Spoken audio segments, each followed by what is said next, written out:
dia, queridos, graça e paz do Senhor, amém? Nós estamos lendo um pedacinho da carta aos Efésios, capítulo 1.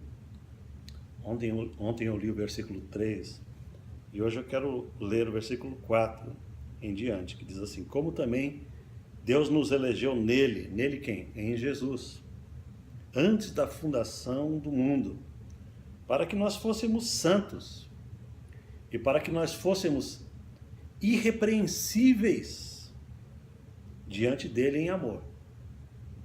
Esse versículo fala de algo maravilhoso que tem coerência com todo o livro de Efésios, com toda a carta aos Efésios.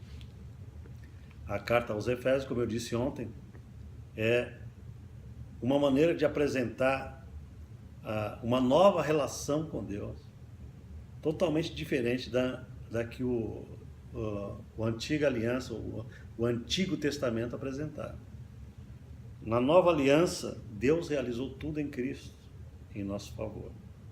E o nosso trabalho realmente é descansar na obra realizada. Isso não significa que nós não teremos obras, que nós seremos ociosos e não praticaremos nada. Não é isso que eu estou querendo dizer. Eu estou querendo dizer que toda a nossa obra, todo o nosso labor, toda a nossa operosidade para com Deus na Nova Aliança, ela é baseada no chão, no solo de um descanso absoluto de que nós já somos de Deus, já somos abençoados, já somos aceitos, já somos amados. Nós não temos que batalhar para chamar a atenção de Deus.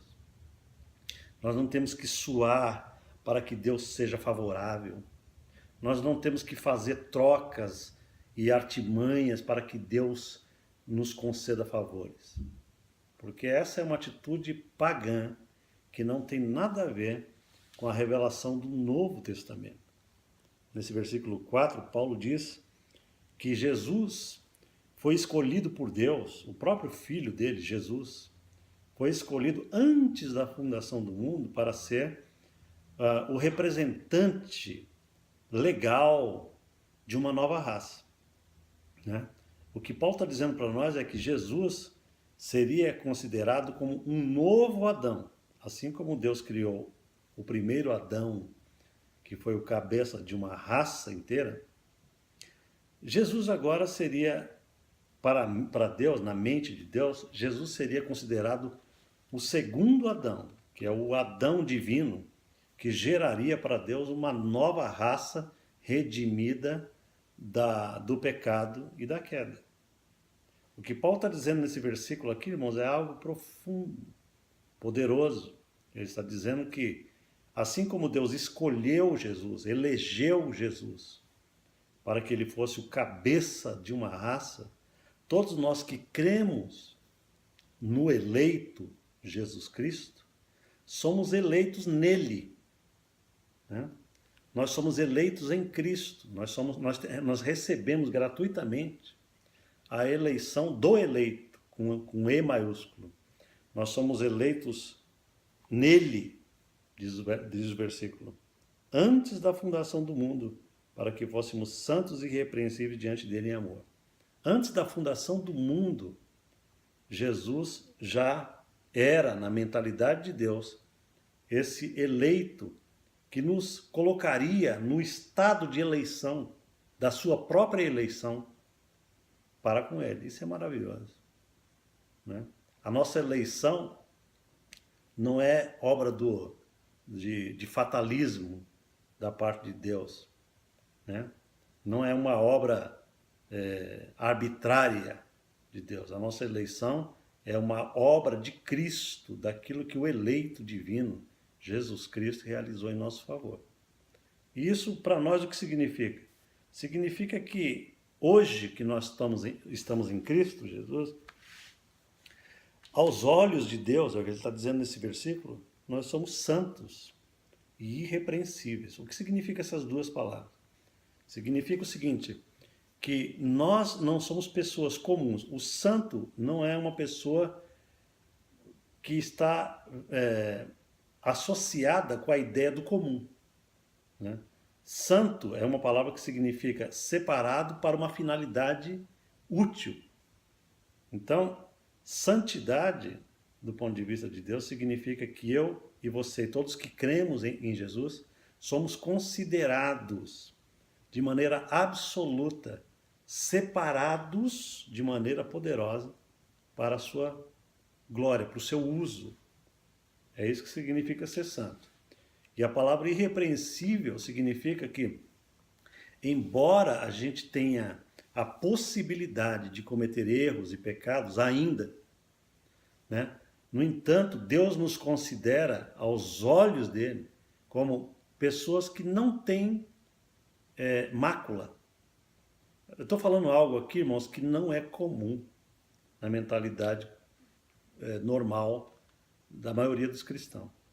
A maioria dos cristãos tem uma relação com Deus de percepção e de consciência de pecado e não de consciência de justiça.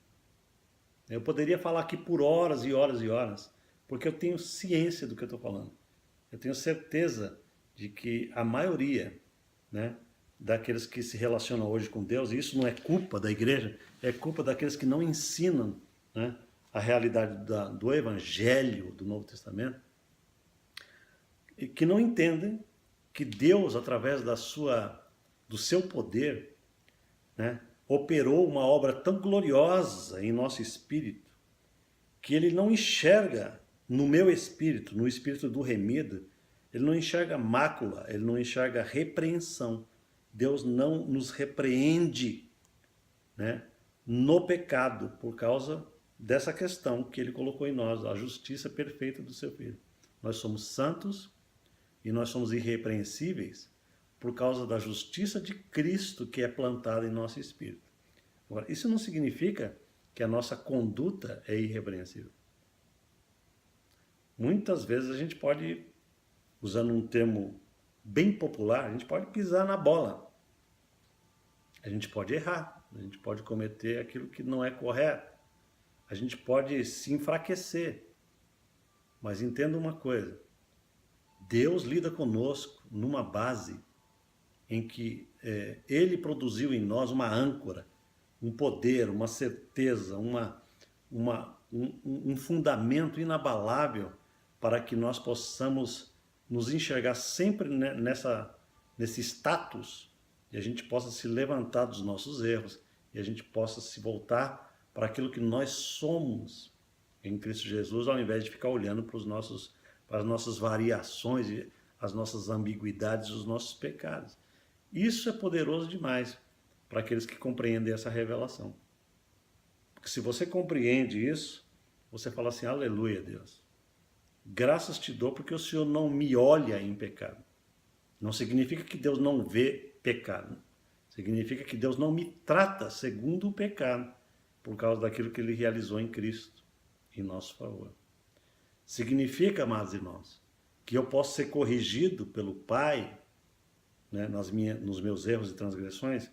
Significa que eu posso ser corrigido, mas não posso ser tratado por Deus como se estes pecados e erros que eu porventura possa cometer destruam toda a obra realizada por Jesus em meu favor. É impossível que Deus faça isso. Se você entender isso, você vai viver uma vida mais confiante, mais capacitada a não pecar, mais capacitada a não se enxergar como uma pessoa pecadora, indigna, né, incapaz de cumprir os propósitos de Deus para a sua vida. Isso é evangelho. Amém? Vamos orar juntos. Pai, que coisa maravilhosa é a gente pensar nessa nova aliança, naquilo que o Senhor já realizou por nós em Cristo. Todos os dias eu te peço, Senhor, que o Senhor abra os olhos do nosso entendimento, para que a gente comece a entender isso, para que a gente comece a enxergar o que significa ser de Jesus, o que significa pertencer a Cristo, o que significa receber de Jesus os benefícios da sua aliança. Oh meu Deus, abre os olhos da tua igreja para que nós possamos juntos vivermos na terra o ideal daquilo que o Senhor planejou para nós. entendendo quem nós somos em Cristo, entendendo o que é Evangelho, entendendo o que o Senhor já estabeleceu como aliança e que não mudará jamais. Eu te peço isso em nome de Jesus. Amém. Amém. Deus te abençoe e até amanhã, se Deus quiser.